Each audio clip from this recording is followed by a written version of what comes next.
4 centais padidinam, pabranginam dizeliną. Jūs kalbate tik tai apie dizeliną, bet akcizų pakete yra ir anglis, ir koksas, ir lignitas, ir kitos. Čia su viskuo jau. Taip, kartu, ne?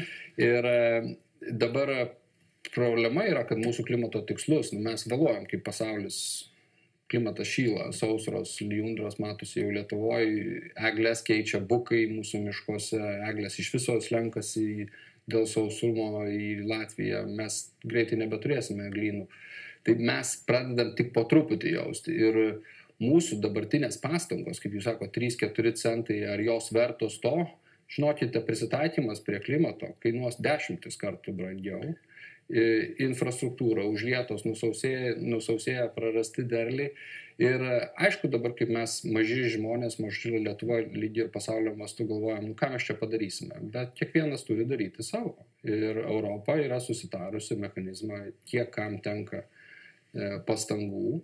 Europa viso kontinento mastu yra nusprendusi 55% susimažinti emisijas, Lietuvai yra tekę 21% kaip tikslas emisijų susimažinimo ir mes turim tą padaryti.